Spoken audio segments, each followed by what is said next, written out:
കേരളത്തിൽ പക്ഷം പിടിക്കൽ ഒരു മാറാരോഗമായി തന്നെ മാറിക്കഴിഞ്ഞിരിക്കുന്നു. ഇത് സകല കുടുംബ ബന്ധങ്ങളെയും സാമൂഹിക ബന്ധങ്ങളെയും തകർത്തെറിഞ്ഞുകൊണ്ടുമിരിക്കുന്നു.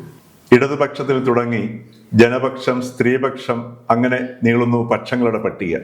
ഈ പക്ഷം പിടിക്കൽ സംസ്കാരത്തെ കേരളത്തിൽ സൃഷ്ടിച്ചതും പ്രചാരത്തിൽ കൊണ്ടുവന്നതും പുരോഗമനമാക്കിയതും കേരളത്തിലെ പുരോഗമനക്കാരും ബുദ്ധിജീവികളും അവരോടൊപ്പം ചേർന്ന് മുഖ്യധാരാ മാധ്യമങ്ങളുമാണ്. മനോരമ ന്യൂസിന്റെ ഡയറക്ടർ ജോണി ലൂക്കോസ് ഈ അടുത്തിടെ പറയുകയുണ്ടായി, കേരളത്തിലെ മാധ്യമങ്ങൾക്ക് രണ്ട് പക്ഷങ്ങളിൽ ഏതെങ്കിലും ഒന്നിനെ പിടിക്കാതെ മുന്നോട്ട് പോകാൻ പറ്റാത്ത ഒരവസ്ഥ വന്നിരിക്കുന്നുവെന്ന്.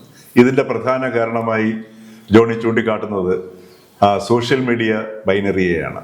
ഈ സോഷ്യൽ മീഡിയ ബൈനറി അഥവാ ഈ പക്ഷം പിടിക്കൽ സ്വഭാവം സോഷ്യൽ മീഡിയയ്ക്ക് പകർന്നത് യഥാർത്ഥത്തിൽ കേരളത്തിലെ പൊതു സംസ്കാരത്തിന്റെ പ്രതിഫലനമാണ്.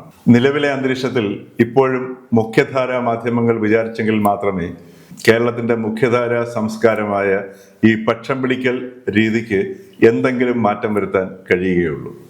ഇതിനേക പോംവഴി മുഖ്യധാരാ മാധ്യമങ്ങൾ മാധ്യമപ്രവർത്തനം എന്താണെന്ന് തിരിച്ചറിയുകയേ നിവൃത്തിയുള്ളൂ.